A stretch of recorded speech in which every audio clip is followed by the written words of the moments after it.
Ginger Leigh with On the Road, brought to you by songwriters across Texas. We are here at Gruene, Texas at Gruene Hall.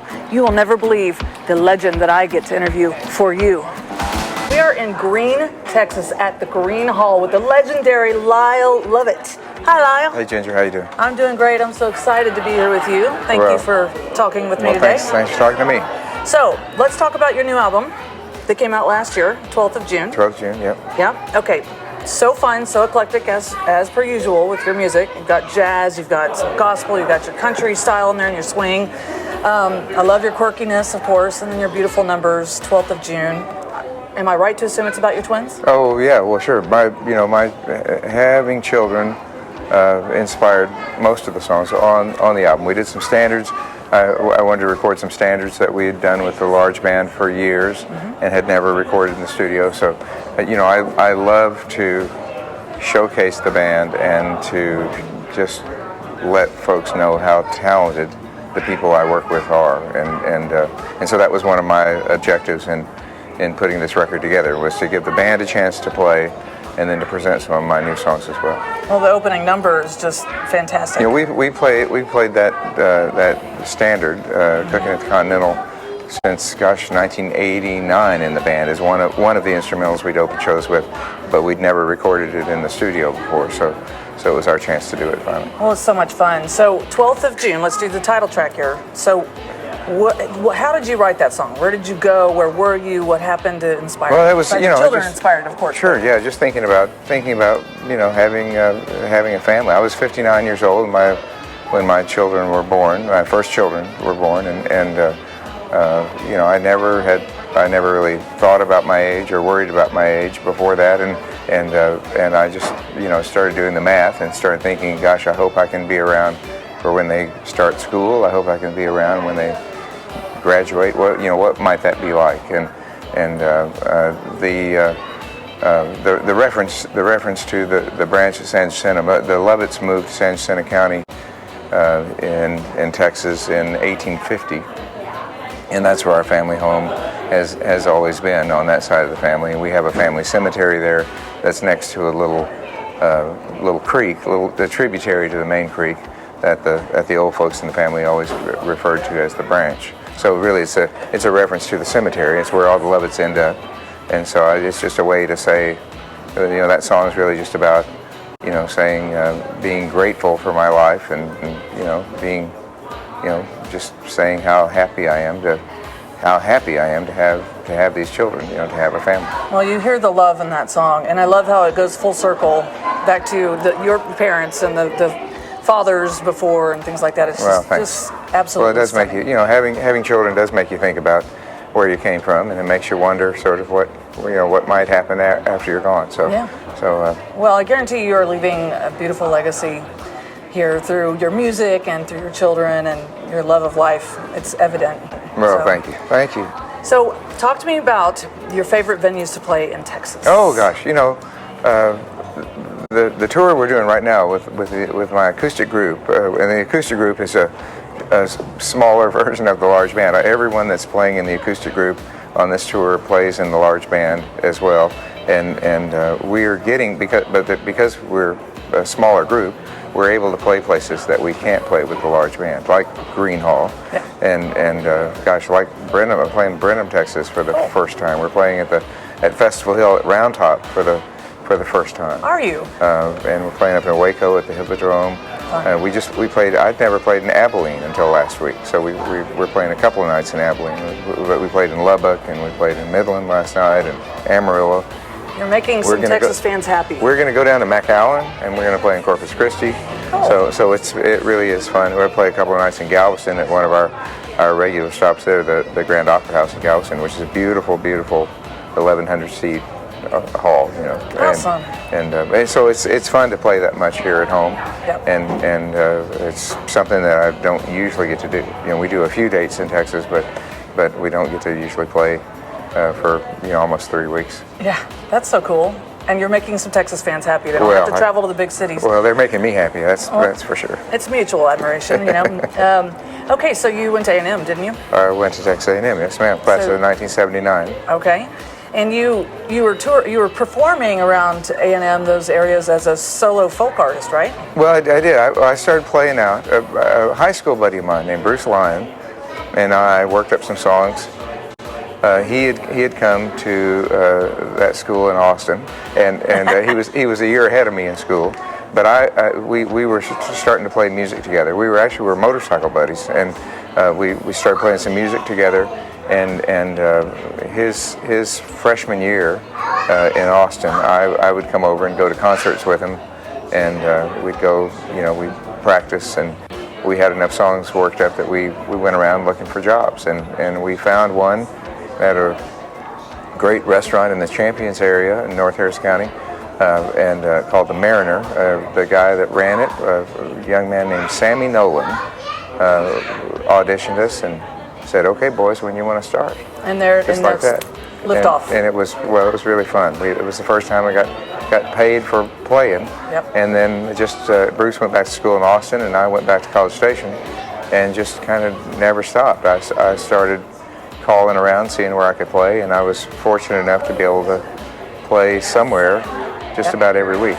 And you played at Anderson Fair in Houston. By 1978, Anderson Fair is still one of the most important original music clubs in the world. And headliners at Anderson Fair, when I first started getting to do opening sets there, headliners were people like Don Sanders and Vince Bell and Eric Taylor and Nancy Griffith and Stephen Gerrard and Francie Files and Bill Cade, and Bill Staines would come through and play. Ramble Jack Elliott would come through and play. National, Odetta would come through and play. Carolyn Hester would come through and play. Nationally known folk artists would come through and play Anderson Fair. And it was the fall of 1978. I opened a couple of shows for Nancy Griffith at the Basement Coffee House in College Station, and she invited me to come down to Anderson Fair and offered to introduce me to the owners of Anderson Fair, Roger Ruffcorn and Tim Leatherwood. Yep. And I played a couple of songs in one of Eric Taylor's sets at Anderson Fair, and they invited me to come back and do some opening sets. Well, it's a special place. I mean, I love Anderson Fair. I'm sure your spirit and all the spirit of all those people you just mentioned are still in those cobblestone floors and those brick walls and that brick floor at Anderson Fair, is legendary. And a dear friend of mine who we lost just a couple of years ago, who ended up being the dean of the College of Architecture at University of Houston, Joe Mashburn. He and his wife Julia Mashburn helped to lay that brick floor way back in the 60s. So, that's so cool. So it's there's a lot of personal connection for me as I look at Anderson Fair, as I walk around on that brick floor. That's awesome. Yeah. Very cool. All right, so I have a question for you. Esquire magazine gave you the 3 C's. They described you at 3 C's, right? You don't remember this, but I've read it. Class, charisma, and consistency. If you could add a 4th C to that list, what would it be? Oh, that's I'll leave that to you. That's a very nice nice compliment, and I try not to. I'm a little too self-conscious to read things, and so but it's I think there are some things that there are things that people can say things about you, but it's better if they say things about you than it is if you say things about yourself. So. Good answer. That's a great answer. So my C would be humble. Okay, I know you have to go, so I'll leave with this last question. You have collaborated with in music and in TV and in film some of the greats, many of them. Randy Newman, Willie, all these people. Is there anyone that you haven't yet worked with that you would love to work with? Oh gosh, it is just such a thrill. All those people you mentioned, all those artists you mentioned, are artists I'm a fan of, and just as a fan of music, as a fan of performers, to be able to meet somebody you admire is a thrill. To actually get to know them a little bit is an even bigger thrill. To get to work with them is just as good as it gets. And I'm so grateful for my good fortune in getting to know great artists like that, and others that I've toured with. And it really is a dream come true when you're a fan, to be able to be in an environment, in a job, that allows you to meet your heroes. And that's inspiring every time. And gosh, I can't. There's so many people that I admire. I'm always surprised and pleased when an opportunity to collaborate comes about. I've collaborated a lot over the years with Ray Benson and Asleep at the Wheel, and Ray, Ray let me ride along on his latest Grammy nomination, and that was really fun and exciting.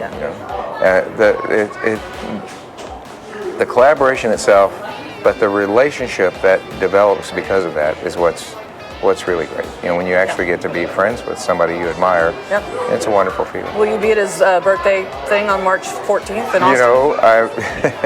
I would if I weren't booked to play. I'm going to be in New York those days. I was hoping you'd be one of the surprise guests. I wish I could be. I'm going to get to. I'm doing there's a tribute, a Paul McCartney tribute at Carnegie Hall those days, and I get to be part of that. So I'm excited. Yeah. That's going to be so cool. So that we share the same birthday, November 1st. I didn't realize that. And I'm from Texas. I'm a songwriter. You're from Texas. You know how many people ask me if I'm Lyle Lovett? Did they ever ask you if you're Ginger Leigh? Well, all the time. All the time. All I the know. time. And it just happens. That's my hat, isn't it? I think I stole your hat. Hey, Lyle. can I talk about Gruene Hall just a little bit? Gruene Hall started having acoustic music in the bar part. The front room. Back in the early 80s, late 70s, early 80s, with the Beacon City Band. Denise Franke, Doug Hudson, David Wright, and Roland Denny were the Beacon City Band. And after they played millions of Sunday afternoons, they started wanting the occasional Sunday afternoon off. So they started booking other, singer-songwriters to play the bar. So in the early 80s, I started playing the occasional Sunday, once every couple of months or so. Right there in the corner, I'd bring my little PA, and John Hagen would play with me, or James Gilmore would come over from Houston. So I've been playing Gruene Hall, since then, since the early '80s, and I would always kind of peek through the windows behind the bar at the big hall and think, whoa, what would that be like to play the hall? So it means a lot to me to be able to come back to Gruene Hall every now and then and be able to play the big hall, the real hall here at Gruene Hall. And have people show up. It's just a wonderful. You've had an incredible career, and you've got so much more to do. I know you do, and I know you get ready for your show. But I really appreciate you, and I love your music. Well, thanks for talking to me, Ginger, and thanks for everything you do for Anderson Fair. Yeah, no problem. Keep up your great work with us, social media. My pleasure. Yeah, it's my pleasure. It's really nice to meet you all. All right, everybody. Mr. Lyle Lovett, the legend. I'm Ginger Leigh with On the Road here at Gruene Hall in Gruene, Texas. Thanks a lot. Thank y'all.